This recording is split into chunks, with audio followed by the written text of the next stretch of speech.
Happy Tuesday, boys and girls, and welcome to the Beat of Sports. I'm Marc Daniels.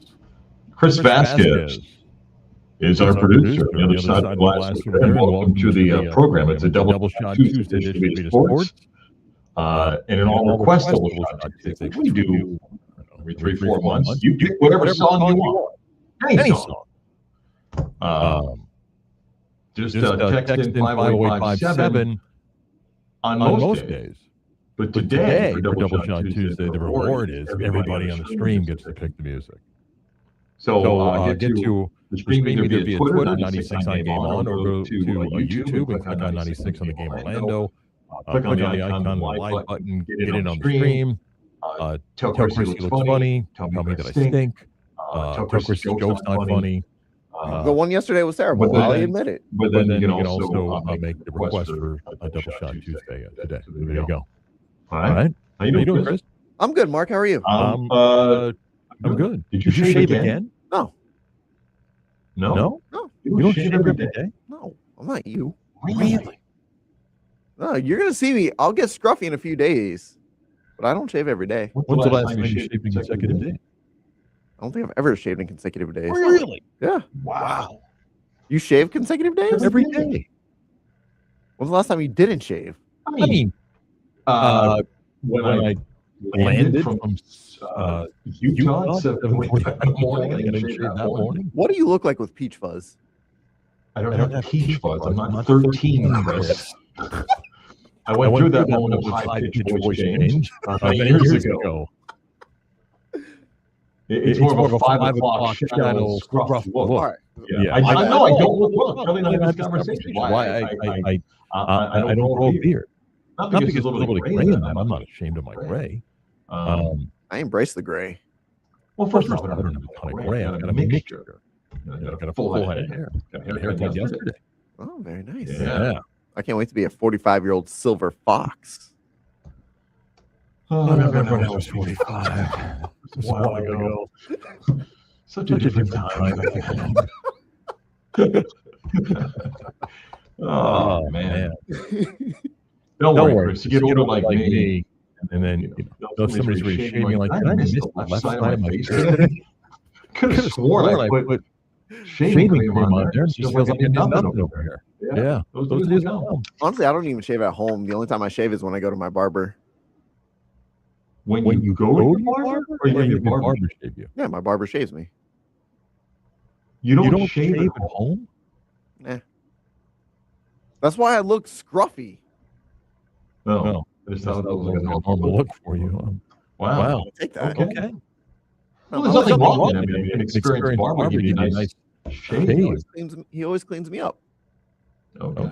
Some of us, And I don't have to, all the little fuzzies that go into the drain and clog your drain, and I don't have to deal with it. You can't turn the water on. They still go down the drain. With water? Yeah. Okay. Listen, do it for you. Then it clogs the drain. Do it for you. Then it clogs the drain. Not all, model like you, Chris, who can all, be, good looking naturally. You got to work at it for some of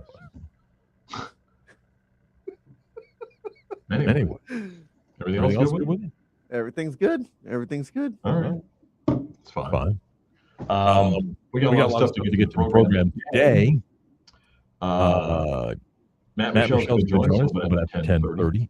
We got a lot of college football. Gators open spring practice. As we speak. Played a clip of a special team drill during it. Tell me you couldn't tell that clip. Yeah. It's a different time. Oh. It's just fired up. Okay. We got whistles. Got coaches yelling. Okay. Got guys running full speed. Okay. This is different. I love it. This is just like the combine. Like, we're gonna make a big deal. Man, he looked good at the combine, catching everything, just giving it his all. You can't tell the difference between speed and a John Small special teams practice. That's a you problem, not a me problem. Okay. That's a you problem. Okay. There's only one speed. Full speed. Okay. Right. We don't go 50 here. Okay. One speed. I want to run through a wall for you now. a little bit more on the Gators opening up spring practice. Later on in the program, Jacob Feldman a little bit later with a really interesting story of the most common computer program that football coaches use for playbook in this incredible advanced world that we have of technology. Why do the majority of coaches still rely on something that you and I can buy online? Not a playbook, but the program that they build playbooks. We'll get to Jacob 11 o'clock hour. Got an on the mark, off the mark segment coming up as well on the program. Got a little Magic stuff we're going to get to in a little bit. Magic return tonight to take on the Washington Wizards. Next two games, you just got to beat Washington and Dallas. You just have to beat Washington and Dallas. And Washington played last night where Trae Young got ejected. By the way, you know the biggest highlight last night for the Wizards in their game? What's that? So they played last night and lost the game last night, which is nothing new for the Wizards in losing a basketball game. They got beat by the Rockets 123-118. But they were getting blown out, came back in the fourth quarter a little bit. Somebody made a half-court shot. Okay? Now, I'm not saying during a timeout that everybody in the huddle's got to be locked in. But if you go back and look at the clip, and I can send it to you, the guy makes the half-court shot, and the Wizards bench is exploding with celebration and high-fiving the guy. You're kind of like, hey, how about we work on that baseline and about set we're talking about right now instead of high-fiving the guy who hit the half-court shot? Aren't they taking? So why would they? Why would they pay attention? What? They're not trying to win. Oh. So why? By the way, how much do you think he got? 10 grand. 20. Nice. 20 grand. Well, is that and I love the guy that makes the half-court shot and like, you know it, of course. Is there going to be any challenge? Like, did he step over the line? No. I'll find the clip because the in-arena DJ or the host, just kind of goes crazy and just like shoves the mic under the arm and you just hear like instead of like, whoa, he made it, isn't that awesome? The person gets caught in the celebration and just like, how about that? Good Lord. Yeah. Chris, if you made a $20,000 half-court shot tonight, would you come to work tomorrow? I would. All right. I would. I enjoy coming here. Sure as hell ain't for the pay. Whoa. Sure as hell ain't for the pay. HR's down the hall. All right.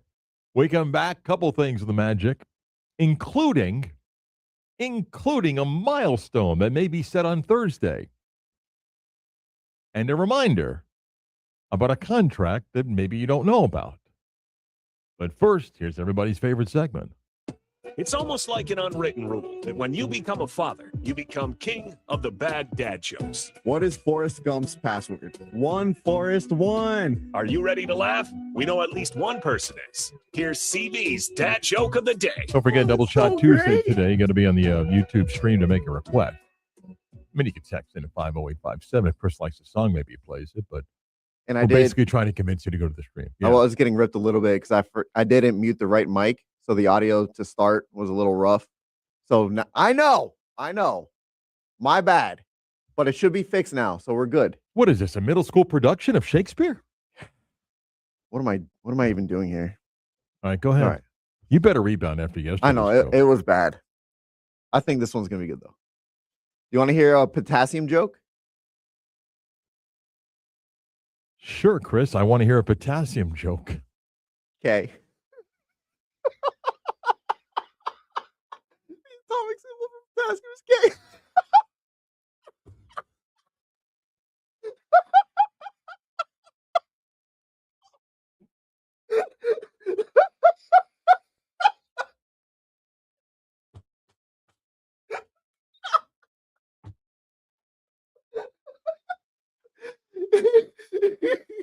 You're laughing. I'm laughing at your laugh. I didn't say it wasn't a good joke, but it's just, yeah. You okay? I think so. All right. I think we're ready to go.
Shot Tuesday today. It's an all request Double Shot Tuesday, but we're taking the request if you're on the YouTube stream.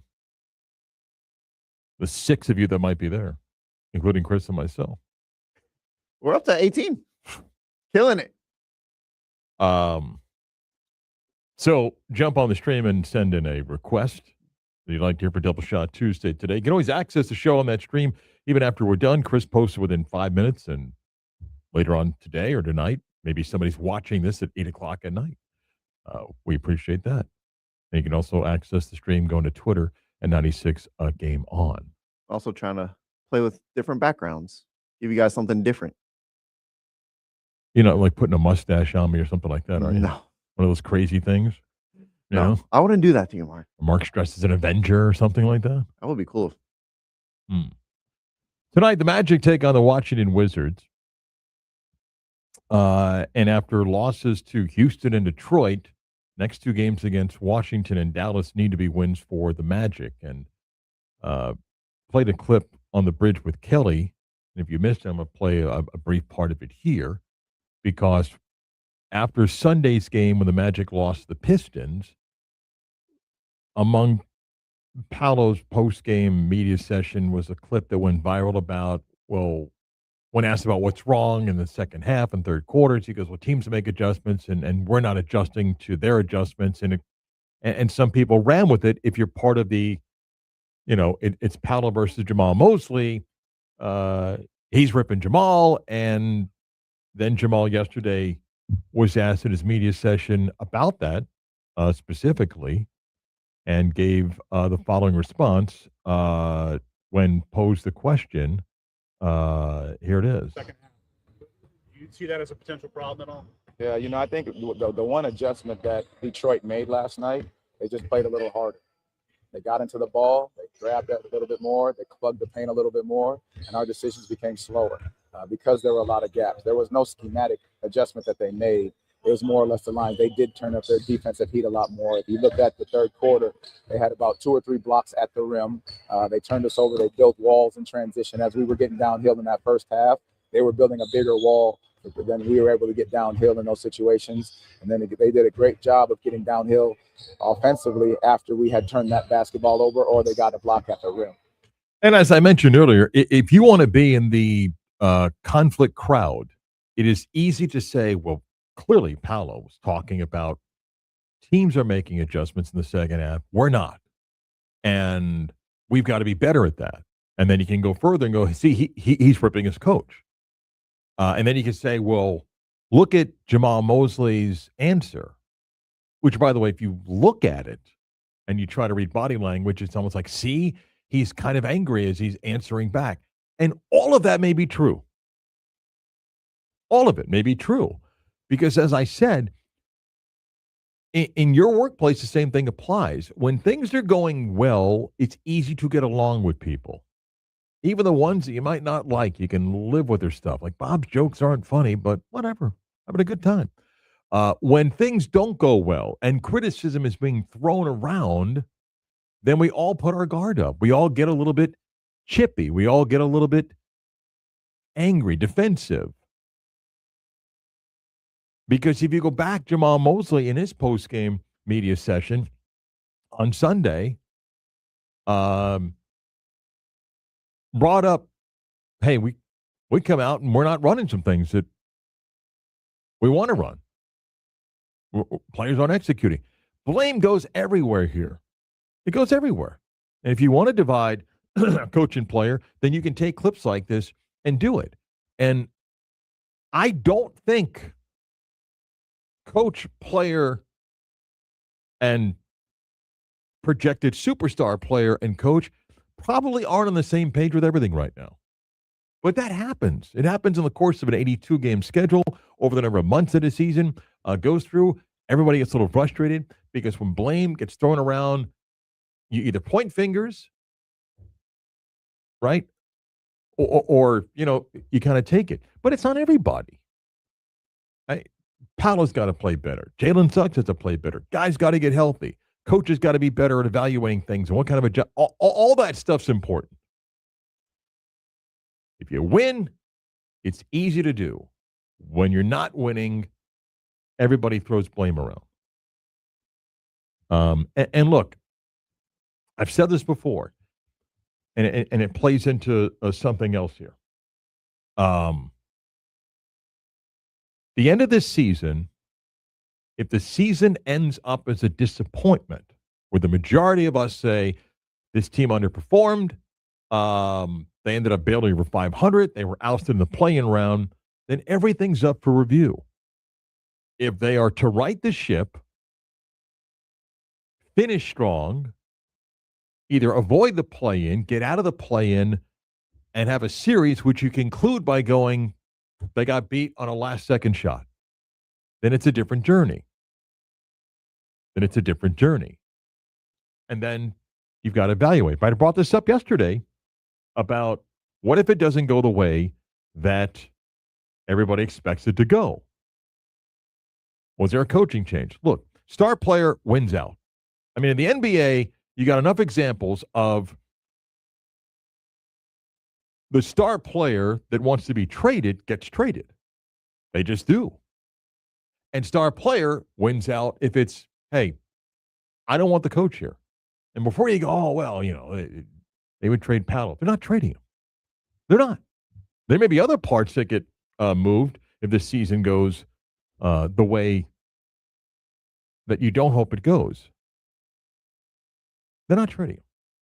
But here's a couple of things to keep in mind. Jamal Mosley's under contract for 2 more seasons. Next year, the year after. Okay? Do you know when Jeff Weltman's contract is up? Do you know, Chris? I don't. That's the end of this year. It's the end of this year. Which isn't totally uncommon in the National Basketball Association. You don't often get coaches in the final year of a contract, but sometimes you do get GMs in the final year of a contract. Jeff Weltman's in the final year of his deal.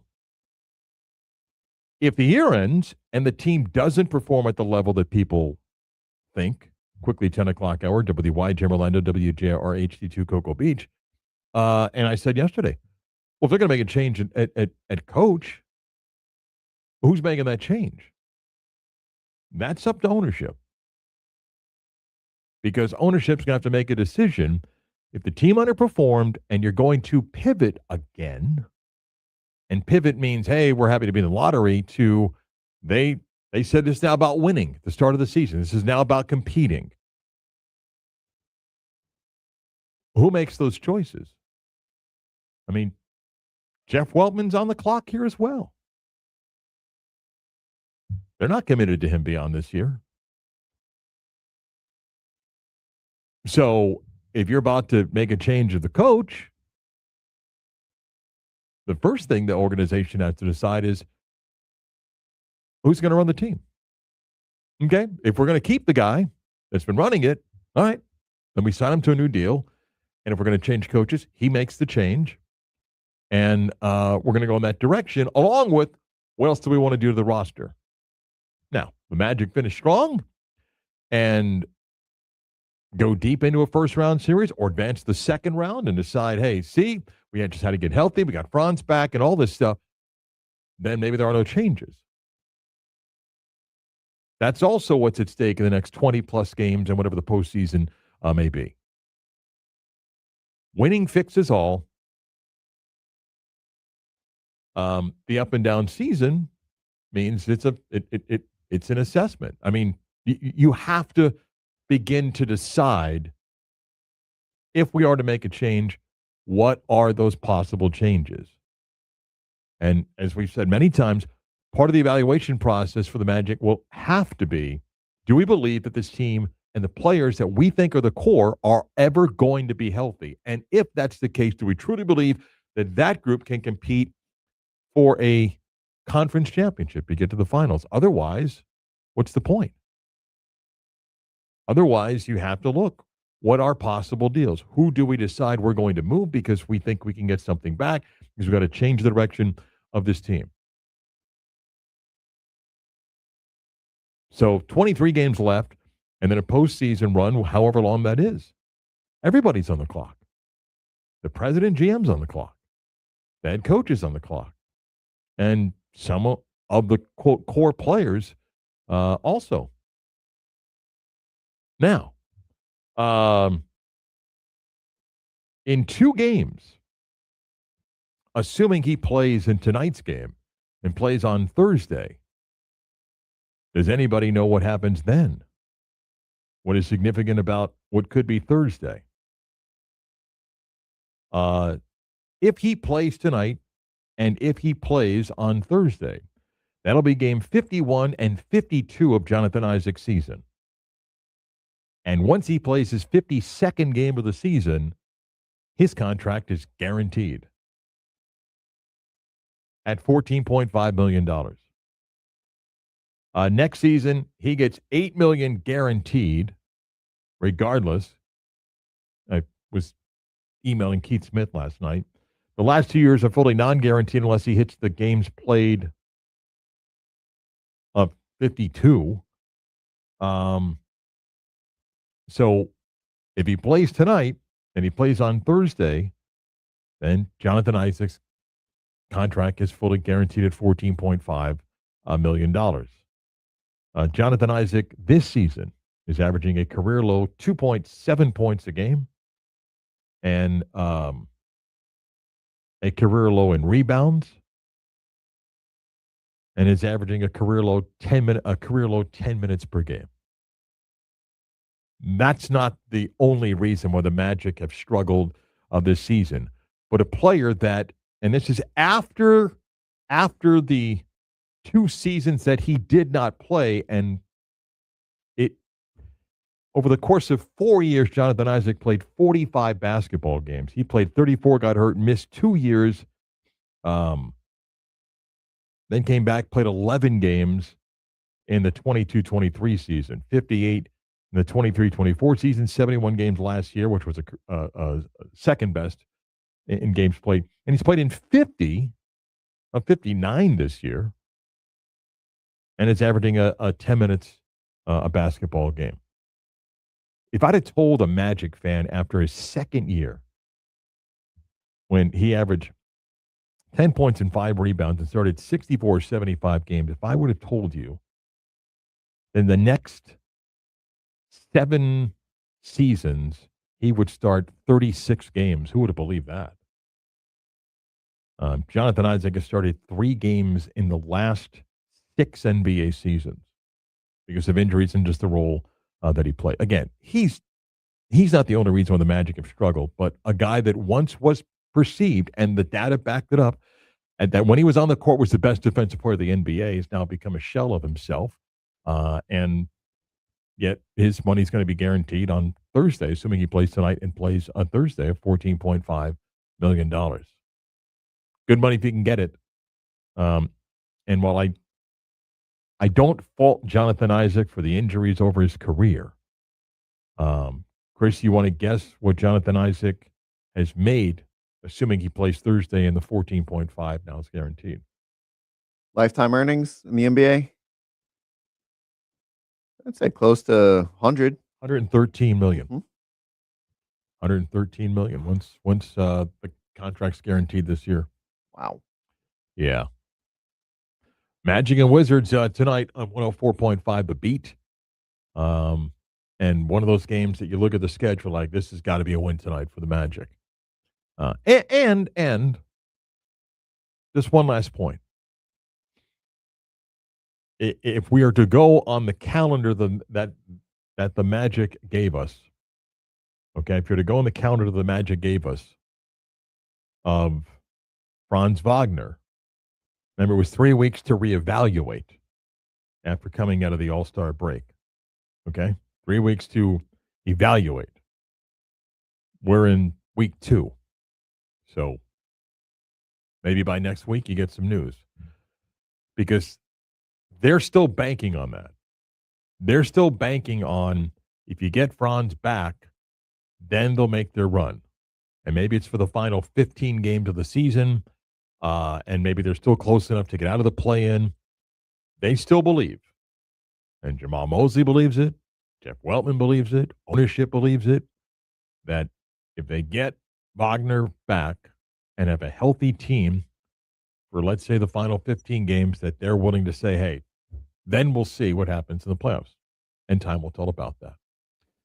Matt and Michelle coming up in about 25 minutes. The Gators did open up spring practice today. A few thoughts on that. And one university lays it out there. They put it all out there and just said, we can't do this anymore. And if we have to keep doing this, then we're going to end up doing this. That school and what they say is this, also coming up.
Really? I'm Really? hooked and I can't stop staring. Oh, baby, I want to get with you and take your picture. When you hand the music library off to the audience on a double shot Tuesday. They want to get my bands. CV looks like he's a big Sir Mix-a-Lot guy. Wow. It's an all request double shot Tuesday. You pick the songs. Just you got to make the request on the stream. So go to Twitter 96.9 Game On or go to YouTube and click on 96.9 The Game Orlando. Hell yeah. And the 96.9 The Game icon and the live button and click on the stream and join the chat and make a request. That's the danger of an all request. Wow. I guess that's what's kind of fun about double shot. He's like, I don't know what songs Chris is going with, and then like he just plays. I'm like, oh wow, okay, yeah. Like if it's a theme, okay, but like when it's all requests, like you go from like the patriotic song of Toby Keith to Baby Got Back, just like one extreme to the other. Oh man, right? That's good stuff. Just one extreme to the other. Okay. It is what it is. I mean, it's exactly that. Whew. Okay. This morning in Gainesville, John Sumrall took the field with his team for the first time for a organized practice. And I was talking with Kelly on the bridge, and Chris, you and I were kind of joking, and I was texting with Bianchi during the bridge as well, as Mike and I over the years have joked about it. When there's a coaching change that takes place, the fan base is usually just ecstatic because the guy that they wanted fired is no longer the coach. So no matter what the record was the previous year, you're just in a good mood, okay? And we do all of it. Coaches do it, players do it, the media does it. We fall in the same cliches. It's all the same stuff. Building a culture, core values, running faster, strength and conditioning coach has been the best shape ever, all that stuff because it's new. And after what Florida fans have gone through the last couple of years, including a season in which what I thought was the majority of their fan base not wanting the team to win because you wanted the coach fired, which happened a couple of years ago for Billy Napier. In the backside of the season, they won games and was like, okay, I guess I'm on board. And then the season goes the way that it did. Like, okay, I'm back. I want the guy fired. Then you got what you wanted. And I believe that John Sumrall was a great hire for where Florida was at that moment. That doesn't mean he won't go on to be a championship coach for the Gators. Don't kid yourself. Florida was in the Lane Kiffin hunt. And whatever story you want to believe, it ends up going, you know what, we're going to pivot here. And based on where the situation was, Sumrall was a great hire. It was a great hire. And he speaks well, so it's easy to win a fan base over that just wanted anything different than Billy Napier, including a contingent of media that just never connected with Billy Napier. And it was a struggle from day one for the most part. Sumrall's got that honeymoon period, the benefit of the doubt. He's going to say the right things. And a Gator fan base, like every fan base that gets the coaching change, laps it up and believes it. And by the way, and I said this last year, and I believed it last year despite the record, and it's going to work again this year that Florida's talent wasn't what the record. I mean, you end up being what your record is, right? As Bill Parcells said. But the talent level was better. They'll find a quarterback, okay? And right now, they can do no wrong. Buster Faulkner, the OC, he's a genius, right? And Aaron Fidel, the quarterback that came from Georgia Tech with him, he's going to be the next great quarterback. Or Tramel Jones is going to be – everything's working right now. Jane Ball came back. He didn't go to Texas to take the money.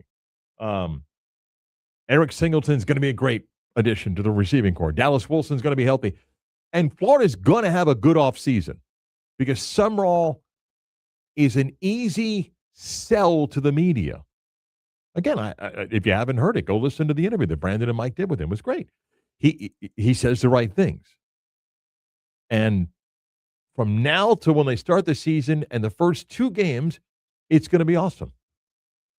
FAU, Campbell, they'll be ranked because they're going to get a great offseason buzz. and then they'll play at Auburn, and that's going to be the first one to see, okay, now they're playing also new coach Alex Golish, and it's on the road. But the change is all anybody wanted. And I made the comparison earlier. At Florida State, in my view, the overwhelming majority of fans wanted the same thing. They wanted a change. They didn't get it. Everybody knows why they didn't get it. No matter what the school says, and the school didn't really hide from it, it's about the buyout. And a Florida State fan base, they're torn. Right, Chris? You're torn. You want to win. Why? Because winning's fun. Right? And if I told a Florida State fan, you're going to have to live with Mike Norvell for the next X number of years, but he's going to go 10-2 this year, then you're cool.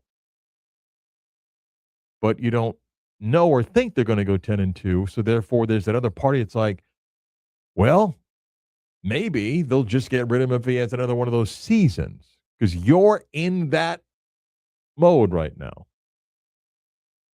I mean, that's just where they are. Well, the buyout's going to be cheaper, and maybe the coaching market's going to be different. And by the way, Mike Norvell knows that. Knows it. Knows all the stuff that's out there. And, yeah, got to win. Got to win. Totally different vibe, though, in Gainesville. And I hope Summerall's really good for them. And, again, I think where that coaching search ended up going at the moment, it was a great hire. Is he going to be a championship coach? I don't know. We'll see. But right now, everything works. Everything's good. Who's the quarterback? Who cares? In March, we'll find a guy. You know? In the spring game, someone's going to throw an 80-yard pass, right, Chris? Someone's going to, a fly pattern, going to go, did you see? They're going deep. Going deep. Throwing the ball. Look at the creativity. I always love those spring hypes. Man, he looks, and it's never, man, defense looked really bad. It's always offense. Wow. I will just say this. We're so ready. I'll keep some of the name. Well, I won't say any of the names, but that's more than a decade ago. There was a spring game in our state where there were two deep passes that were going to be called, and literally told the defense, don't worry about the coverage, just run. We need the confidence builder for the quarterback. That's so pathetic. And the crowd. That's so pathetic. Yeah. Oh, yeah, it happened. By the way, the quarterback overthrew the first pass, and they did get the second one. Yeah. So, I mean, that's the kind of stuff that happens in spring. So, Gator practice underway. Everybody else across the state is going to begin. UCF goes later in the month. And now, without that other portal, schools, it's kind of a crazy schedule when people start. Gator spring game is going to be on April 11th. UCF hasn't decided if they're going to play a spring game with the construction of the stadium. They may not, but that's not been finalized. I want to quickly pivot to a story that got a little bit of attention yesterday, Chris, when the president, the athletic director, and the chairman of the board at Louisville put out what's called a white letter, but put out a lengthy piece. And I'm going to paraphrase a bunch of it, but they begin the piece by saying the Ohio State Athletic Department lost $37.7 million in the fiscal year of 2024. And they talk about Penn State in the debt, Rutgers in the debt, and went on to talk about Florida State that they reference in there. The gist of what they put in their letter yesterday that went viral in college sports is the model no longer works for Louisville. That they do not make money on athletics. There's two sports that make money, and it cannot sustain all of the expenses of the athletic department as it stands, and that the athletic department has had to borrow money from the university, likely never be paid back, and that the model cannot continue for them. And they're hoping, suggesting a number of things, including government assistance to basically kind of give them the ability to set rules and not worry about being sued in court. They're asking for, in essence, a cap, which everybody thought was going to come out of the House settlement. And they are in the group that also believes maybe pooling media rights is the path to go, which some have suggested, like Cody Campbell, the billionaire donor at Texas Tech. And they write in their letter, if the current model does not change, they will have no choice but to look at sacrificing scholarships and teams. And right now they field X number of teams, and they simply cannot continue the model. And I've said this for years. You cannot pass a basic economics course if the professor said, please create a business, a corporation, and show me how it will function for profit. You could not hand in college athletics and say, well, we're going to have 23 different offices, and 2 will make money, and 1 is basically going to have to pay for everything else. You'd fail the class. You'd fail the class. And they're not the first school to kind of say, hey, it doesn't work, but they went pretty extensive with this. Now, the question is, well, what if you don't get government assistance? What if there is no a cap? But they did kind of, from our standpoint, speaking of Louisville, we'll cut scholarships and we'll cut programs. We'll eliminate teams. And it's not shocking, but it was a little bit of a ripple yesterday when they sent this out and said, it doesn't work for us. We cannot sustain this. And it was funny, Chris, because then I saw some people go, well, when you're in that league, and it was a Kentucky fan. And then I saw somebody from longtime columnist in Louisville then send the link to the story that he did. It said, you mean this $40 million debt? This $40 million deficit that Kentucky's running in their athletic department? So even if you're sitting in the big SEC, but yeah, even at Ohio State, lost $38 million in the fiscal year 2024. And you're like, wait a minute, don't they make? Yes. Ohio State and Texas make more money on football than anybody else. But Ohio State fields a ton of teams that will never make money. Never make money. I've been doing this more than 20 years. And I do think we're getting closer to. If you do not regionalize non-revenue sports, you have zero chance. None. There is no reason why non-revenue sports in the state of Florida do not have its own conference in the state of Florida. There's just no reason for it. And I say this in all due respect to the athletes and the parents of those athletes that work just as hard as anybody that plays football or basketball. You can't justify putting a team that before they have their first practice is going to lose 7 figures. Now let's put them on a plane for 4.5 hours to spend 4 days on the road to compete twice. Again, you couldn't pass an economics class with that model. But Louisville has put the cards out there, pun intended, Cardinals, and just said, this doesn't work for us. And it doesn't work for us, not like 5 years, it doesn't work for us now. We cannot continue. And if we don't get changes, we'll have to cut programs, which is going to happen. And there are probably hundreds of, whether it's P4 or G6, we call them now, non-revenue teams that will be cut in the next 2 to 3 years. That won't exist. You had a men's soccer team. They're gone. Why? They can't afford it. Well, that's crazy. Schools are not, because at some point, university presidents, even though athletics has always been, hey, it's what gets people into the university. At some point, you can't keep borrowing 8 and 9 figures from the university. At some point, they're like, hey, the faucet's off. We can't give you $30-40 million a year. We're not doing it. Matt Murschel, his weekly visit, is next.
This is an interesting request. I haven't heard this song in forever. I'm curious for the person that sent the request in, what's the connection to the song? It's an all request double shot Tuesday, which we do once in a while, but we're taking requests if you're on the stream, which you can get to via 96.9 Game on Twitter or on YouTube. Go to 96 on the Game Orlando, click on the icon, then the live button, and then you can catch the stream and send in your request to Chris. You got Chris attempting to dance. Jamming. What do you mean attempting? I was killing it. Do you think you dance well? No, my wife hates it when I dance. Yeah. Yeah. Come on, she's Latina. Of course she knows how to dance. Right. That's even more pressure, right? Yeah, she doesn't you try? And she's like, please stop. I do. I think she's embarrassed to go dancing with me in public. You know the great Jerry O'Neill dancing story, right? His lovely wife, Annie, and she says, Jerry, take me dancing. And he goes, here, let me show you something. And he tries to dance. He goes, do you want to be seen with this? Let's get to Matt Michelle. This segment is presented by Bowegan's Beer Company. Green inside. Let's tackle the latest news from UCF and around the world of college football with the Orlando Sentinel's very own Matt Michelle. Give him the Heisman now. Hit up Matt on Twitter at OS Matt Michelle. I bet he's cut up a dance floor too in his time with his lovely wife, Matt Michelle. Am I correct? No. I'm always the one that's sitting at the table with a drink in his hand, watching other people dance. I'm not much for the dancing.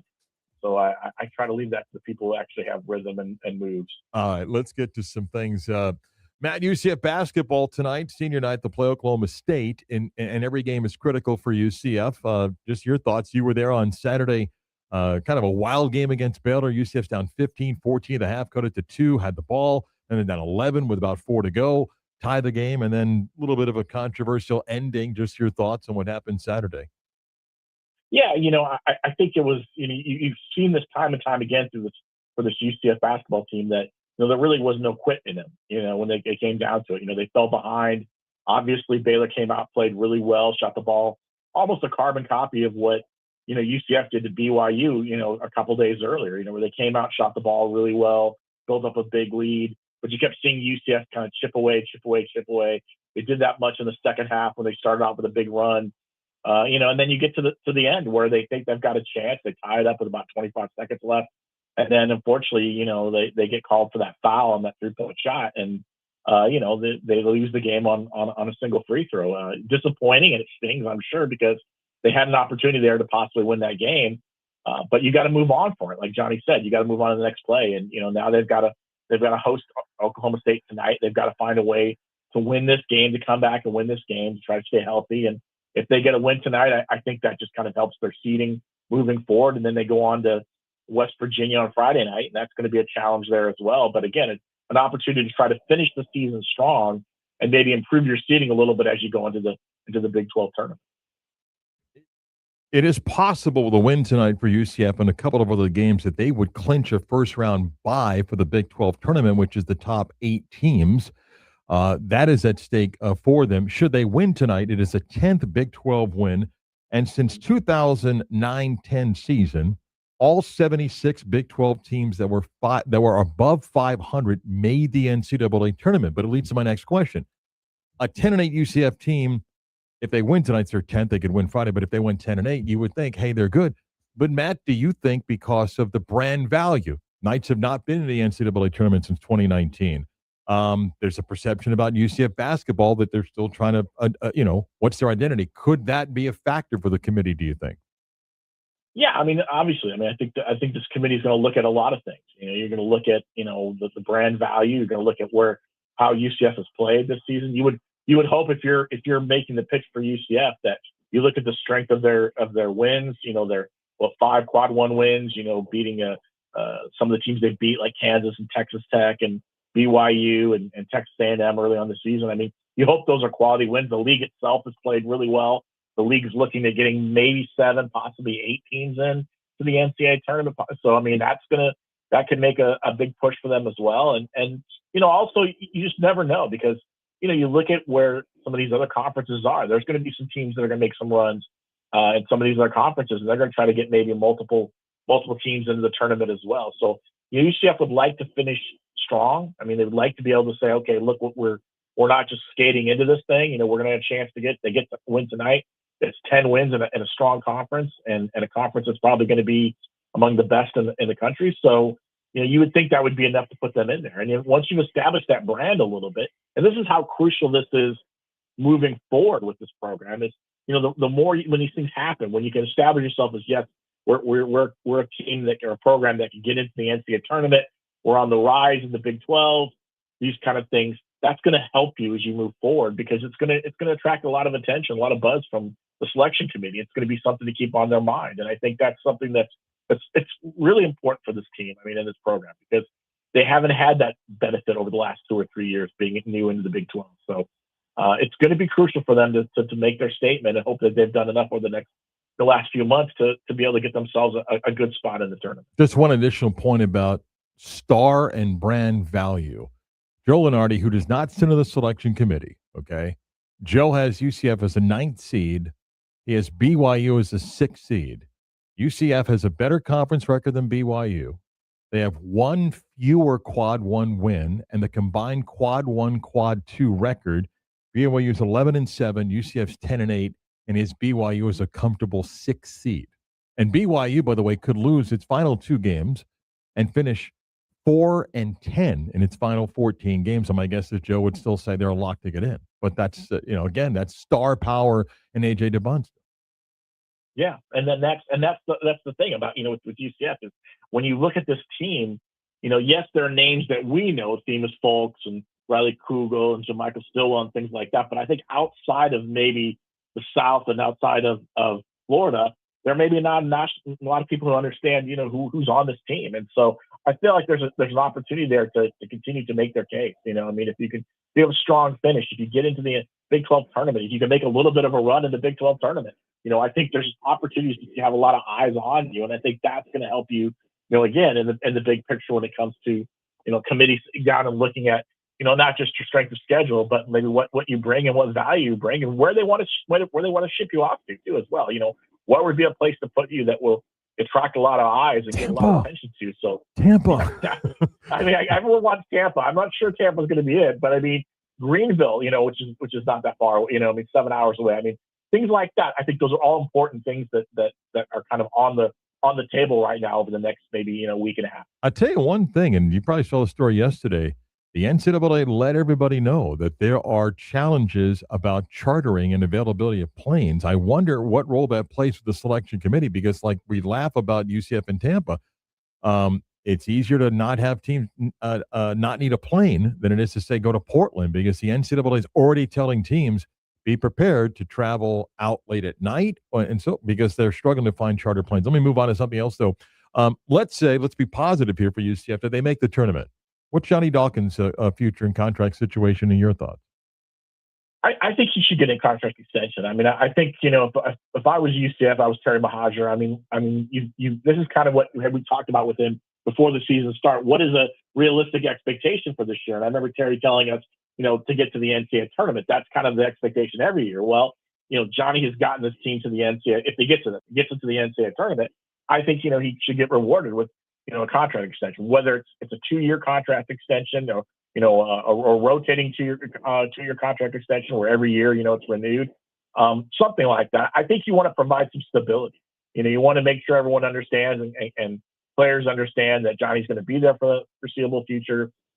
He's done an amazing job with this team. I mean, I was talking to someone yesterday to have 13 newcomers on this team, where you had no returning, scoring from last year. Get these guys to buy into what they're doing, to be able to have them have the success they've had in a short amount of time. It's incredible. And, everything is tracking upward right now. And if they get into the tournament and let's say they win a game or two in the tournament, I mean, that's even better. And I think looking at next year, having that NCAA tournament, appearance on your resume is going to help when you're looking for free agents. It's going to be something that a lot of players are going to look at and say, okay, you guys went to the tournament last year. I want to play for a tournament. And so it's going to help UCF get some players. And to be able to do that, you also want to be able to say, well, our head coach is going to be here for the next couple of years. It's not not a 1 year and he's done thing. You want to be able to say, he wants to be around for a while. I've spoken to Johnny over the last 2 years, and I've asked him every year, are you, do you think about retirement? And he wants to continue to coach. He loves Orlando. He loves UCF. He wants to be here. So you got a guy who wants to be here. The guy's having some success. I think you give him a contract extension, and you as long as they continue to give him the resources that he needs, I think this team can only be, like, as I mentioned, trending upward right now. John Summerall's first practice today for the Gators was commenting that everything's good. I mean, he's a new voice. Everybody runs faster, all that stuff, and building a culture. What's your thoughts about what the offseason will be like for the Gators? Because I think they're going to be a popular team in the sense of Summerall's going to, and they've already done that, the right media appearances, positive, and all that stuff. So give me a spring thought on the current state of the Gator football program. Well, I think what John Summerall's done a really smart job is he's been out and he's been on a lot of podcasts. He's been on a lot of interviews. He's done a lot of media availability. I think he's trying to get the message out there about Florida and what he's trying to do. I think he understands that there's high expectations with this program and that fan base wants to have success, but also have to understand that this is kind of a rebuild in a way with Summerall coming in, and it's going to be a challenge. I mean, they've got a quarterback situation. It's not like they come in where DJ Lagway's your starter and you're just trying to figure out who's going to be the backup. I mean, they got to figure out who their starting quarterback is. Is it going to be Aaron Philo? Is it going to be Trammell Jones? I mean, they got to find out who their starter is going to be. They got to kind of build their own identity. They got to be able to figure out what their identity is going to be. Is it going to be built on offense? Is it going to be built on defense? I think that's something that they've had issues with. I mean, this team has not been very good offensively over the last couple of years, and I think that's going to be a concern. So, can they kind of come in and maybe rebuild that? And the one thing that Summerall's talked about is he talked about having grit. He wants to develop toughness in this team. It feels like that this team maybe maybe was kind of underachieving over the last couple of years. It's the reason why he's talked about taking the logo off the jerseys and the and the sweats and stuff, because he wants his team to earn it. So to me, this offseason is really about establishing that identity, getting that identity ready to go, getting his players to buy into what he's trying to preach, and then moving forward from that. Because, again, X's and O's, you're going to get that probably more in the fall than you're in the spring. But right now, it's just identifying who he believes are going to be the players that are going to really buy in and are going to be the ones that he can put his trust in. And they're just trying to figure out what this coach really wants from those players. I agree. I also think all that is just great off-season noise. And I say that not picking on Summerall. In my view, and please share your thoughts, what we've seen now the last couple of years, all that stuff you got to have players. I mean, players win. I mean, if you look at the teams that have been playing, Miami's team played to their potential last year, and the reward was to get to a national championship game because they had players, and some of those guys are going to be high draft picks. Indiana had players. I mean, maybe not what people thought beginning of the season. We can have all the rah-rah coach speak, but in this free agent world we live in, you better have players, period. And guess right who you get. Yeah, I think that's what John's probably looking at right now. Yeah. That's why I'm not anticipating Florida coming out and having a stupendous year. I mean, I think it's going to take a little bit of time. I think every time you bring in a new coach to a program, I think it takes time because, one, you have to identify who you have left as players. And then two, you have to evaluate talent and bring in players. I mean, the first year is always tough because you're just trying to fill holes and you're just trying to make sure you've got what you need to have a team. The second year maybe is more about, okay, now we have identified where we're at. Let's kind of specifically get the players that we feel like are going to really help us do what we want to do.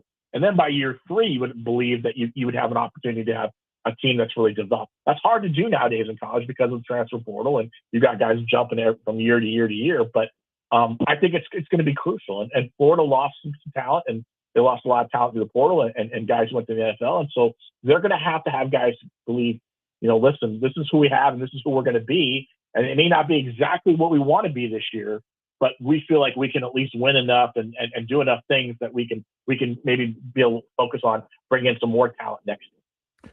During a broadcast of a women's basketball game of the SEC and the SEC Network, Rick Sankey did an interview, and he said he would like the one-time transfer rule to come back to college football. He doesn't believe that, does he? Nor does he want that, because there's no way his members want that. No, I don't think so. Listen, I like Greg. I think Greg is in his opinion, yes, maybe personally would love to see this. Is it going to happen? Probably not. I mean, there's a lot of smart people who are in this business who are talking about things we'd love to see, and it's just that's great. That's I'd love to win the lottery. You know what I mean? It's like it's just not going to happen. I understand the one-time transfer exception. I understand how that's going to happen. I don't know how you get that to happen now with the way things are. I mean, most of the SEC teams were built on have players who've had who've been at 2 or 3 different schools at the time. If you tell them you're not going to be able to build a team that way, it's going to be a one-time transfer. It's going to be a lot difficult. It's going to be a lot more challenging. And I don't think that genie's gone. That genie left the bottle. It's gone. So I think it's going to be a challenge to explain to people how you're going to be able to build rosters now if you try to do something like that. And it goes back to a lot of things where people are talking about we should do this and we should do that. And it's like, that's great. Yes, that makes sense on paper, but physically doing that and making that happen, it's going to be a challenge. I mean, every time someone says we need government, interfere, we need the government to step in and come up with rules to help make college sports better. Yes, and on paper that looks great. Making that happen is going to be a challenge. Getting congressional action to step up. Talking about bundling TV rights from conferences. Yes, that sounds good on paper, but making that happen, it's going to take a lot more than just going to have hearings and stuff like that. So I like what Greg is trying to say, but I just don't think that there's any way this is going to happen. And I don't think it's, like you said, I don't think the schools involved in the SEC want anything to do with that. Yeah, look, I don't know, considering the current world events, if this blue ribbon panel is going to get together, as the president's invited, like 50 people from all across the sports and even non-sports world to talk about the future of college sport. I don't criticize the idea of, hey, let's get some minds in the room. I just don't know how that discussion goes, because there's going to be a group on the left that's like, well, we can do this, this, this. And the group on the right that runs college sports is like, really? You think you're going to be able to do that? I don't know what we get out of this. I guess I give them credit to say, let's get a round table. If anything, I hope comes out of like, okay, what's our goal here? What do we think is realistic? But I don't have high hopes for this committee or whatever this is. No. And also too, I mean, I'll say this. I mean, it's been brought up, but I mean, there's no players involved. Right. I mean, no one brings athletes, and I'm not just talking football. Everybody, bring every athlete from every different sport, bring him on the round table, and have them talk about the challenges of being a college athlete right now. I mean, it's easy for to have ownerships and the conferences, committees, and conference commissioners and school presidents to talk about, oh, this is what college athletics needs to be. But when you don't bring the actual athletes in, it seems a little like devoid of having more information. You want to get as much information as you can together to come up with a good plan, and not having the athletes in there. You even just bring up, like, listen, here are the challenges we're facing. We'd love to see this, this, and this. You know what I mean? But that's scary, because the idea of you bringing athletes and all of a sudden gets closer to, you really start talking about, oh my gosh, there's like collective bargaining, because we're bringing in these athletes in and we're sitting them at a table and we're having them tell us what they want to see. That's kind of like collective bargaining away, isn't it? And it's not really. I mean, I think a lot of ways it's athletes telling you what they would like to see happen. But I mean, I'm with you. I don't know what's going to come of this, but if you could come up with like at least an outline of maybe what you would like to see happen in the future, I think that would be something. But I'm not sure if that's going to happen, or if it's just going to be a room full of people just talking to each other. Did you hear how many cougar tails I brought back from BYU? Did you say like 4 or 5, right? Or was that my?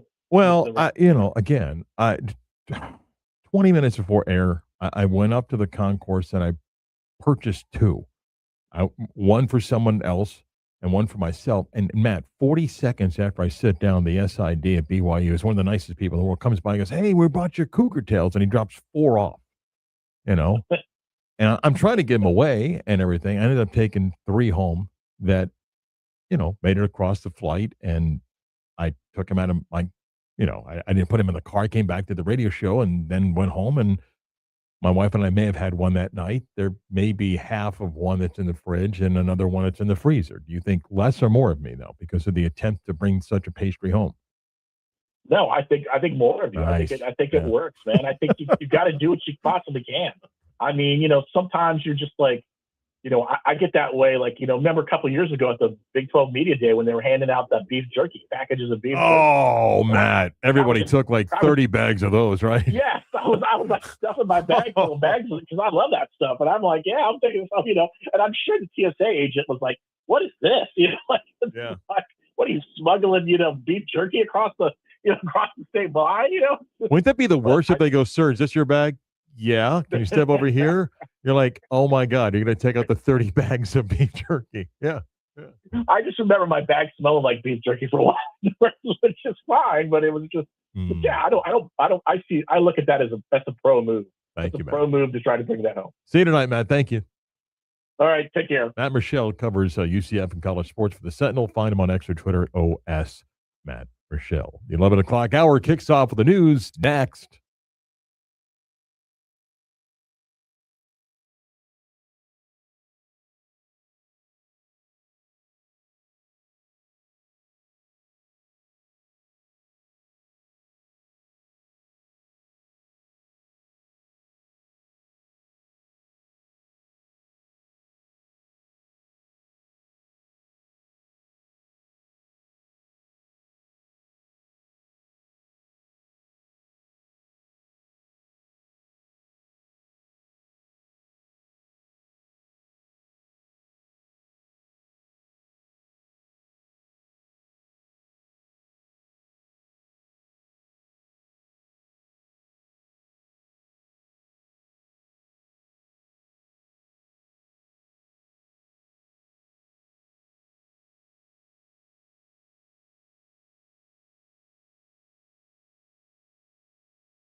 Let's really do the news. Yes. Now it is time to do the news. But now it's time for the news. 11 o'clock hour, WYJ Orlando, WJRHD2 Cocoa Beach, Orlando sports leader. Mark Daniels, the Beat of Sports. Chris Vasquez is over there. Let's get to the news. Magic tonight take on the Washington Wizards, trying to snap that two-game losing streak after losses against the Rockets and the Pistons. The Magic get the Wizards tonight. Last night, the Wizards played at home, losing to the Rockets in a game that Trae Young got ejected. If you're thinking, wait, he's playing, he may play Thursday, but he got ejected for walking onto the court last night and got ejected.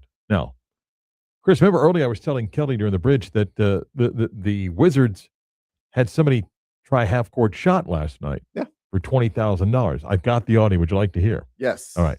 Because there's the in-arena host, and then we get to hear the yeah. Yes. Right. So here, the guy gets the golden ball. He's got to make the half-court shot for $20,000. Golden ball. And let's pick it up. You got the golden ball. Get it done. It's up. It's up.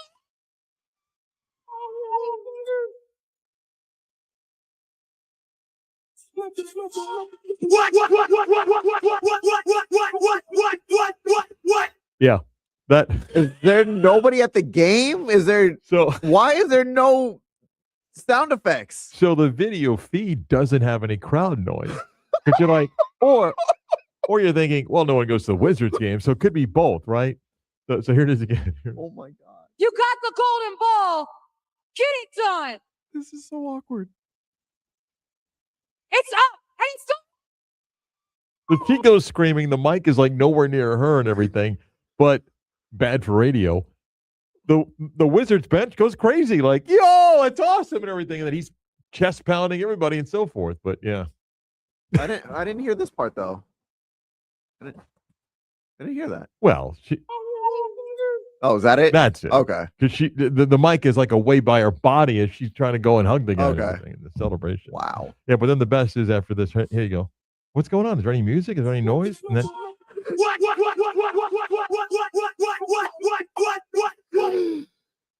it's like they're making a movie and they're trying to time everything out before they add in the crowd noise afterwards. But it's like so awkward. Wait. It's like we got the G League. If there was an H League, it's what it would sound like. Small town, don't have a lot of resources, everything. Oh man. Yeah. And the DJ, I don't know, play this. I'll just hit this button, and we'll get something out of it, right? Just hit the button. Oh man. Wow. Yeah. Okay. Wow. Giannis returned last night, playing his first game since January 23rd. He had 19 points in 25 minutes, but the Bucks got blown out by the Celtics, 108-81. Boston did not have Jaylen Brown last night. They're 6-1 in games without him. I mean, Joe Mazzulla has to be the coach of the year. I'm going to get to that and on the mark, off the mark. All right. College basketball, the Gators, a new AP poll, ranked 5th in the country. They'll take on Mississippi State tonight. And UCF's got Oklahoma State tonight. We'll have coverage at 6:30 of that here. Last night, number 1 Duke beats NC State 93-64. Duke wins the ACC title. They'd won the ACC title with their victory for the weekend, but get to 16-1 in the conference. Second-ranked Arizona beats 6th-ranked Iowa State 73-57. That clinches the Big 12 for Arizona. Now 15-2 and 28-2 overall on the season. Don't forget the Arnold Palmer Invitational gets going this week out at Bay Hill. Shohei Ohtani and the Japanese team set to play in the World Baseball Classic, playing a series of exhibitions against pro teams in Japan. It is like the biggest and hottest ticket as you can imagine. By the way, the other day when the Japanese team, Chris, did a workout, they opened up the stadium and they had to turn thousands of people away just to watch the team practice, just to get a glimpse of Ohtani. Yeah. It's like they're taking a page out of the NFL Combine. Yeah. Then I played earlier the great clip of Aaron Judge in that clubhouse speech.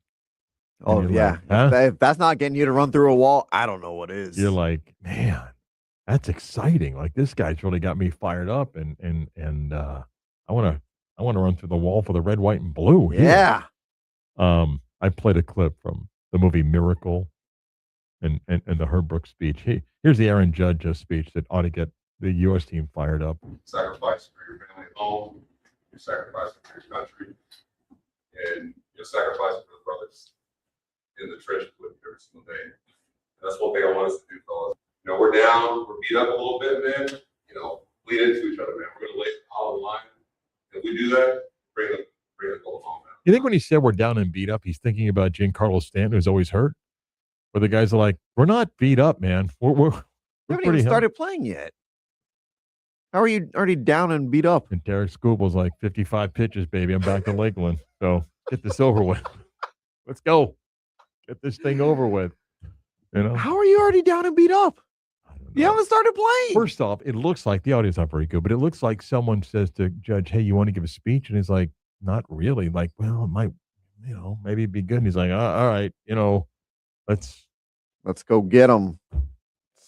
All right. We're Let's go. down. We're beat up. Yeah. But we're not out. We got this. On the mark, off the mark, coming up in about 25 minutes. You would think in the incredible world that of technology we live in, that NFL playbooks would be this high-level, high-tech thing. Why do so many NFL teams use a program that you and I can spend $15 a month on? That story. I'm about to do it. Next.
It's Double Shot Tuesday today, and it's an all request Double Shot Tuesday. And maybe somebody did this because Kelly played a Prince song on the bridge. Could be. But the requests today have to come from the stream. If you're watching us on YouTube or Twitter, it's our form of begging you to go watch the stream. Hey, we're up to 28. Nothing wrong with having Boom. dreams. Let's go. Our next guest, I enjoy when he writes interesting pieces, and he does, and we invite him, and he sometimes says hi, and happy to come on. I'm grateful for that. Jacob Feldman writes for Sportico, and had an interesting piece out recently, and he's kind of joined us. Jacob, welcome back. How are you? I'm great. Thank you so much. Glad to be back. I want to do this. My producer, Chris Vasquez, is getting a new kitchen in his house. And I bring that up because if he and his wife were to sit down and maybe go online to build something, they might use something called Microsoft Visio. Am I correct? Because what do most people use Microsoft Visio for? Yeah, it's one of the most common uses for it. Absolutely. So it's designed to kind of come up with like a remodeled kitchen or to do diagrams and things like that, correct? Yeah, if you wanted to set up like a fancy network or maybe your company's org chart, you wanted to put that on paper, those kinds of things. Anything, boxes and lines and maybe circles, stuff like that. Yeah, absolutely. Okay, so most people would say, so an NFL playbook, that's got to be the most complex thing in the world. And with the modern technology we've got, wait, Microsoft Visio is used mostly for NFL playbooks? How'd this happen?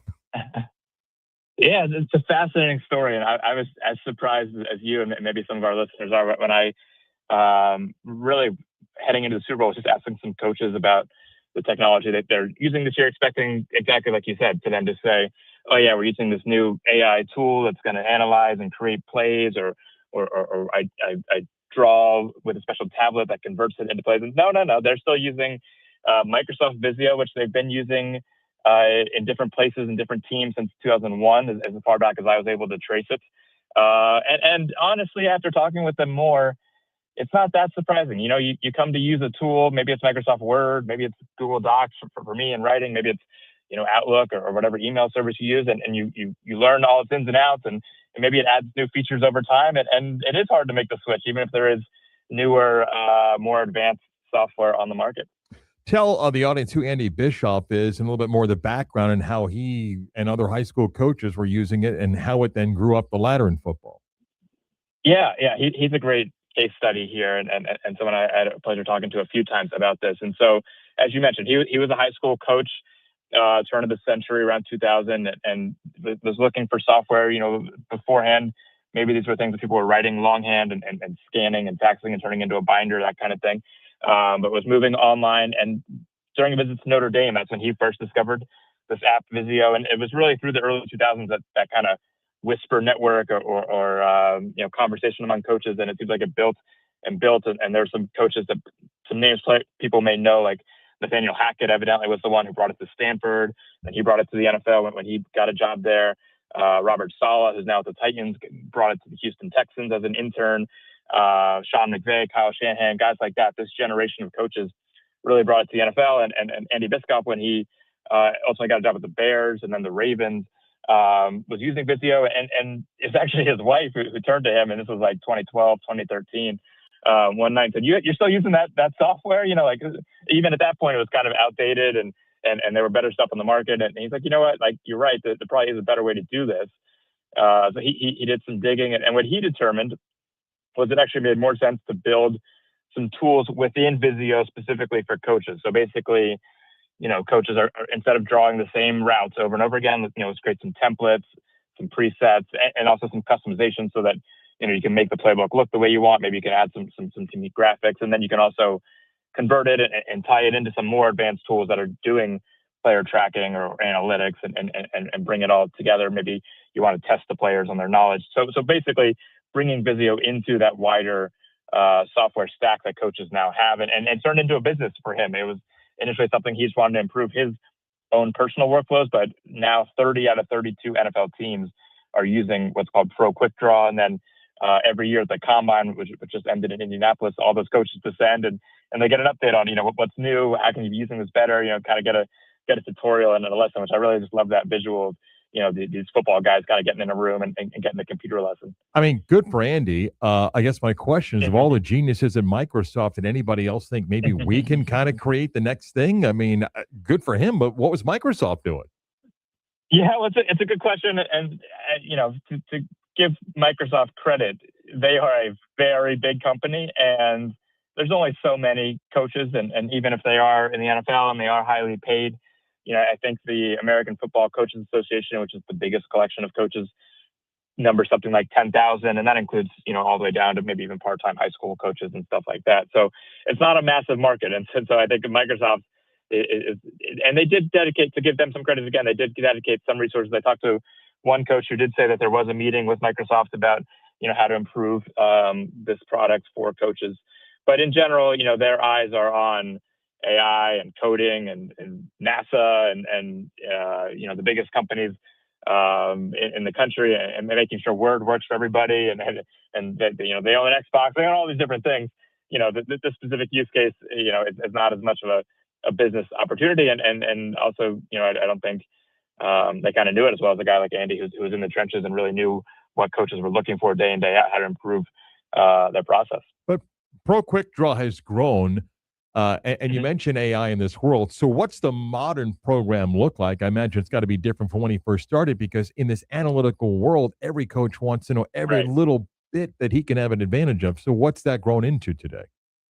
Yeah, and so it has been pretty similar, pretty linear. It's getting faster and more detailed and things like that. I think really this year, this next couple of years is when I really expect this to change, and talking to some other companies in the space that are starting to look at how do we play in the playbook world, and I do expect, I think on two fronts we're really going to see AI make a big impact. The first is on the analytics side of this. Right now, you hear these stories, and everyone remembers the Philly special play that the Eagles ran in the 2017 Super Bowl, and that came from one of Andy Reid's assistant. Doug Peterson's assistants, I think, was reviewing high school tape or had somehow seen that play at the high school level or the college level, and it kind of grew from there. And maybe one other NFL team that had used it, and a very manual process of scouring for ideas. I do expect AI is tremendous at looking like, okay, here's the defense's opponent is likely to run. Here's our strengths. Maybe we have receivers that are fast or big, or we have multiple good tight ends. Maybe we can come up with this play call. We should try this in practice. I think that is going to be a big factor. And then the other really interesting thing is the education part of this, right? Like, and actually after the story ran, I learned that Bill Walsh was famous for recording his own teaching lessons to players and then watching it back as if it was game film to see how he could be better at teaching, which is really fascinating. I think it goes under discussed how much of these coaches' roles are a lot like teachers. They're like high school or college teachers. Their job is to get people to remember things and execute at their highest level. And so I think measuring how well a player knows a playbook or which plays maybe they're struggling with, I think that's going to get a lot better. And you can imagine a player talking with a chatbot or asking questions about a play that maybe the computers can answer to expand upon that limited amount of time that coaches have with players in the preseason and then during the year. And you wrote in your piece the background of teaching for a number of guys on the Seahawks staff this year, right? Yeah, and again, that was another thing that really jumped out to me. That one of the coaches, running back coach, had taught special education for 7 years early on in his journey, and he had spoken very clearly about the benefits that had. And he learned how to get people's attention, if they had ADHD or other issues, focusing, get their attention, keep their attention, make sure they were retaining information. And then there's a few coaches who either had parents who were teachers or siblings who were teachers, and they were picking up tools for them. You probably have some teachers in your audience. A lot of the NFL coaches rely on this platform called Kahoot, which is a quiz software that a lot of classrooms picked up, especially during COVID, to make interactive virtual quizzes and pop quizzes and stuff like that. And coaches pick that up as another way to test players and even just keep them engaged and be more interesting than an hour or 2 hour long lecture. One of the things the coaches said was interesting to me, that they think about, they're cognizant of the fact that these players now grew up at 20, 21, 22, 25-year-old players, grew up with cell phones, grew up with video games, grew up with all these, very interactive forms of entertainment and education. And so the idea of, putting a play on a projector and a laser pointer and breaking it down for an hour and having them take notes in a notebook it doesn't work anymore. And so all these coaches are looking for what that next new tool is. You can read this piece at sportico.com. You can also follow Jacob on X or Twitter at Jacob Feldman4. I want to ask one question before I let you go. You've been covering for quite some time the world of streaming, and it is in flux every single day. It has to be confusing even covering it. And with all the potential deals of these media companies, I don't know if it's going to be in the best interest of the consumer. I still struggle. The other night, my wife and I were watching the first episode of New Drive to Survive. Then I wanted to click over to watch a game, and it took me about 3 minutes to get there. Where are we at? And am I still going to be confused for quite some time? How much time do you have? You have 90 minutes here? We can really chop it up. No, I mean, as you said, to make a very long story short, it's a mess. And it's getting messier every day. MLB this year, I believe, has 10 different media partners, from Peacock to NBC to ESPN to Netflix to Apple. And then obviously your regional networks, which are changing their names and changing their broadcasting and embracing streaming at different levels depending on where you live. And I think it's a great point that you made, that a lot of this is not being done in the fans' interest. These are business decisions. These leagues, increasingly, the revenue is coming from media. They're trying to make sure that they can maintain and expand that pie, even while cable TV is falling apart in many ways. And it is very messy. Again, I think in the long term, these leagues would love to get to a world where it is simpler to follow and find your teams and leagues. But right now, we are very, very far from anything like that. Good stuff, Jacob. Thanks. Always appreciate the time. My pleasure. Jacob Feldman at Sportico. See, Chris, you can spend $15 a month. You can start doing NFL playbooks yourself. I think I'm going to. Why not? I think it's an awesome story where, like, someone's like, you know what? I think I could translate the playbook and just start diagramming it this way. And be kind of fun. There's a program that was designed to come up with diagrams to build kitchens or houses and office space and things like that. Next thing you know, guys got an idea. And it's amazing to me, though, that Microsoft didn't jump at it. And yes, Microsoft's got all these other projects, but you would have thought, and Microsoft now that's their tablet on the sideline. You would have thought 20 years ago, somebody's like, wait a minute, we got a market here for this. But it might be one of those things that kind of you don't think about because it's not expensive. Yeah. Like you think, oh man, the NFL teams, they got to use the latest and greatest and the most expensive technology, programs, whatever. Yeah, the Pro Quick Draw package, it's like $300 for the year. And you go in and take all the tools to diagram your plays that way, and then it gets you all the data about how many times you run this play, what it leads to, and everything. But he brings up a great point. If you're a 22, 23, 24-year-old, writing in a notebook about a particular play, no, I need it on a tablet, on my phone to explain that. But most teams now, and again, you can read Jacob's piece. If you're a 23-year-old, say rookie or second-year guy, and the game you played on Sunday, your position coach wants to send you something. It's going to come in on both your tablet and your phone with notes within the program. It used to be guys sat in on meetings and took out a pen and started writing down notes and said, hey, this is what we're doing wrong on this play. Now, they don't take notes. What are you talking about? Everything's done for them. Yeah. Crazy world we live in today. Interesting stuff. We'll do a little on the mark, off the mark, and the Beat of Sports continues next.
Yeah, I love me some bludgeoned elbow. Yeah. Who is this? Trivium. Yeah, who? Trivium. Trivium? Yeah. Is that like one of those pills that comes with like a disclaimer that says death is an option? Where there's a grandmother walking in a bed of flowers with a puppy dog? That leads to oily stool? It'll cure your headache, but Wow. you may die. An all request double shot Tuesday with all the requests coming if you're on the stream. So are you familiar with the band? I've heard a couple of their songs. Okay. But I was going to play Crazy Train, but we've played that a few times, so I want to switch it up a little bit. Okay. Someone also asked for Wolf Mother, and I declined Wolf Mother. Really? I did. Because you thought I would have said, so you texted it or you typed it in. You would have assumed it, yes. Yeah. It's really, except the amount of Wolf Mother fans that are out there. Oh, we're the Wolf Pack. Come on now. Let's do on the mark, off the mark. It's a Tuesday staple on the beat of sports. On the mark, off the mark. Presented by Bowegan's Beer Company. Bowegan's, recrafting perceptions. You can't stop Wolf Mother. Can't stop the Wolf Pack. Okay. We talked Monday about the transfer portal and how Greg Sankey believed that limiting college athletes to one transfer would solve a major issue facing college athletics. I am more than 100% on board with that sentiment as well. And while I understand a federal court made a ruling that allows athletes to transfer more than once, am I on the mark or off the mark for believing that the higher powers of college athletics need to get together and fight to have the rule changed, because this unlimited transferring ability is bad for the game and bad for the development of these young men on the field or off the field and off the court? Well, okay, you're on the mark, but you're off the mark. Those powers had rules in place, rules that members agreed to. And the NCAA is made up of schools that agree to abide by a set of rules. Then some schools and individuals went to the court and found judges to say, well, that rule doesn't make any sense, so I'm going to overrule your rule. Okay, so then go back to more judges. Everybody blames the NCAA and goes, oh, they're the worst organization. What do you want them to do? They put rules in place that the members agreed to, and then some of those members go, well, I'm not going to follow these rules, and went to court to find a judge. You said, well, go find another judge. We're going to keep doing this, okay? And that doesn't solve anything, because you keep having cases after case, and the NCAA's record in court is not very good. Now, some cases they deserve to lose. Other cases, their argument is everybody agreed to this. Okay, now I think a lot of people would now agree after seeing what unlimited transfers does. Maybe let's not do that. Maybe it's not good. Okay, let me ask you a question. Who in Indiana would vote to change that rule? Who in Indiana would vote to change that? They brought a coach in. He brought some players with him from James Madison, who, by the way, made Indiana their third school. He brought players in elsewhere that made Indiana their third school. Who in Indiana would vote to go, you know what, I'm good with the one-time transfer? He just built a national championship team with a number of guys that are on their third or fourth school. Why do I want to change that rule? Okay, so that's one school. Chris, I can go down John Summerall opened up camp today. He's got a bunch of third and fourth school players as well. It's hypocritical when coaches and administration, I don't want this. If your school benefits from it, then you like it. Oh, why don't we see how these kids perform with 2 years in the system? How about that? So you're learning a new system every year. Chris, you don't have to take those players. Listen, there's no coach is forced to take someone who's about to go in their third or fourth school. You don't have to take them. If you want a system that says, I'm only taking players who are going to come here and stay for a couple of years, you're going to be hard-pressed to find that, because how the contract is going to be structured. You're not forced to do this. You're not forced to do it. It's ridiculous. The Boston Celtics, they had no issues with the Milwaukee Bucks on Monday night, beating them by 27 without MVP candidate Jaylen Brown. The Celtics improved to 6-1 without Brown, and also have not played with Jason Tatum all season long, yet they still sit at 41-20 and are the number 2 seed in the Eastern Conference. Nobody expected Boston to be here, yet here they are. Would I be on the mark or off the mark for believing that the Celtics record without Brown actually hurts his MVP case rather than helps it? 6-1. Yeah, I mean, you're on the mark. And then he's a worthy candidate, but you could throw the 6-1 record without him. And then the fact that they're 41-20 without Tatum, they're 6-1 without Tatum and Brown. Coach Mazzulla has to be Coach of the Year, no? Yes. Or do you go JB Bickerstaff in Detroit? Also a worthy candidate, but nobody thought the Celtics. I mean, this is supposed to be, hey, they'll take a step back. They'll maybe get a good draft pick in Boston. And if Tatum comes back, you cannot tell me that they're not a threat. Sure. They are stacked. Per Jeremy Fowler, wide receiver Mike Evans has a list of criteria that he wants met for his next team. Those are, again, per Jeremy Fowler, a quarterback he believes in, a chance at the Super Bowl, top shelf offensive coordinator, and a promise of high volume touches. Evans had a streak of 11 straight 1,000 yards receiving come to an end after only playing 8 games last year and will turn 33 before the start of the season. As much as I think we all want to see Mike Evans stay with the Bucs for his entire career, would I be on the mark or off the mark for believing that should these criteria be non-negotiable, and because Tampa Bay is not a legit Super Bowl contender, Evans will not be a Tampa Bay Buccaneer next season? Oh, I disagree today. It's March 3rd. A lot of time to go back and forth. Do you think Evans will take his time making a decision where he wants to play? Yeah, I think who doesn't like being romanced? Right. But I do think his heart tugs back to Tampa, and I think they'll eventually get a deal. I hope so. Well, you don't see a lot of guys staying with one team anymore. But again, that sometimes not their option though. Right. Yeah. But again, if he wants to win a second ring, I don't know if Tampa's the place to do it. But the fact that he's got one, I think, helps. Yeah, I'd agree with that. The Colts have a decision to make on quarterback Daniel Jones, whether to tag him by the deadline, which I believe is today, no? 4:00? Yep. Or sign him to a long-term deal, or let him walk via free agency. Jones was off to a scorching hot start, going 8-2 in his first 10 starts before losing 3 straight and ultimately leaving in that 3rd straight loss with that torn Achilles. I've argued that much of the Colts. I forgot. You can watch from the Zoom, and I mean on the feed, and I just yawned. Wow. Bad look. Wow. Not because Chris's content's boring. I'm just tired. Go ahead. I've argued that much of the Colts' early season success last year was due to the soft schedule, as they ended the season on a 7-game losing streak and ended up missing the playoffs. 6 of those 7 losses were against playoff teams. One who could be on the move, Cardinals quarterback Kyler Murray.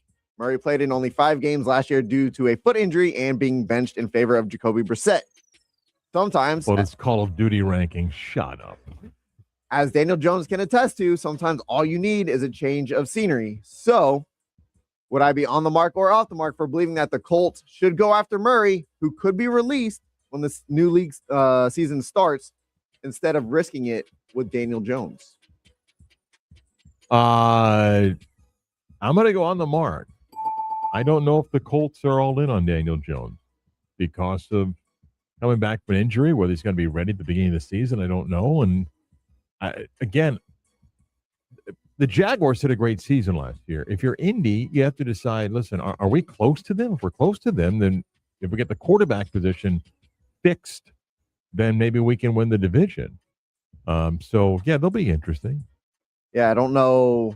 I've seen maybe the Colts decide to transition tag Daniel Jones, which will be a lesser amount of money, but no compensation should a team go to sign him. Franchise tag, you really want to give? I don't know what that market is for Daniel Jones. I don't either. Yeah. He's, I think he turns 29. Him and Kyler Murray have been in the league the same amount of time. They both came out in 2019. I mean, he's likely a guy that if he's available, once you get past whatever you think is tier 1 or 2 of available guys, which is it's not a deep quarterback world right now. No, and I do think the Colts are there. They have a decision to make, I believe, on Michael Pittman and Alec Pierce. There's been a lot of talk about tagging Pierce. I don't know if they bring back Michael Pittman. So a lot of change coming to Indianapolis. The Magic went 3-1 on their West Coast road trip before when coming out of the All-Star break, before coming back home and dropping 2 straight to the Rockets and the Pistons, with the Wizards coming to town tonight. Orlando is the 7th seed right now, tied with the Heat, and only 2 games up on the Hornets for the 10th seed, though they're only a game and a half back of Philly for the 6th seed. It's been a roller coaster season, to say the least, for the Magic. So would I be on the mark or off the mark for believing that, given expectations at the beginning of the season to the journey that has led us to this point now, this will be the final season that this core and coaching staff will be together? Talked about that at great length earlier. So I'm going to answer off the mark, but I'm going to add, because right now management is hopeful that Franz Wagner comes back in what might be the final 15 games or so, and that they'll give it a run with a healthy team, and then believe that in the playoffs, and they hope it's not in the play-in, but get out of the play-in, that they can still compete with somebody. That's what they believe. If the season ends where they don't get out of the play-in, or they get beat 4-1 in the first round of the playoffs, then I think it's going to be hard to sell that. And remember, it's up to ownership to decide who would rebuild or who would make the decision. Jeff Weltman's contract's up after this year. This is what, the 3rd year in a row or the 2nd year in a row that this team has just been battle tested with injuries. Yeah, even when they took the Cavs to Game 7, it wasn't a healthy roster that year. Sure. I mean, at what point? I mean, you've given these guys long-term deals, but they can't stay healthy. At some point, I mean, you just got to be like, all right, what can we get? Great players. We would love this core to be together. Again, I think today they would study Suggs' value first. Okay. I don't think Paolo or Franz is a guy on the move. Okay. We'll get to a non-sports one here. Whenever I do dishes or empty out the dishwasher, typically when I get like the Tupperware, I just throw them in the drawer or throw them in the cabinet. I don't match them up. I don't stack them. I don't do any of that. Would I be on the mark or off the mark for believing that is the only acceptable silverware, dishware, whatever, to do that for? Everyone does it, right? I don't. You stack your Tupperware. Yeah. And lids. Yeah. So you have the same amount of lids, the same amount of Tupperware. Well, sometimes you throw. No. Sometimes throw something, but if you open up that area for us, everything is stacked. Big bowl, the covers. Smaller bowl, covered. The tiny ones covered. Yeah, right there. I just throw them in there. Really? Yeah. Your wife must hate you. She probably does. No, she doesn't. Like there's like 30 pieces just flying around and like covers and everything inside there. Mm-hmm. Oh, it's kind of frustrating. What the rest of your house look like, you slob? It is kind of frustrating. I'm not gonna lie, because when you go to grab the container and where's the damn lid? Just the 30 seconds you could stack them. You don't want to do? Is it that hard? It's just annoying. I gotta crouch down. So let's say today you stack them. Yeah. How long would that last before you just start throwing stuff in there? One run of the dishwasher. Really? Yeah. It's annoying. You don't do that. No, I don't. You are weird. Very clean area where the Tupperware is. On the mark, off the mark. Come back to put a wrap on the Tuesday show next.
Time for the latest news, gossip, trends, and off-the-wall stories.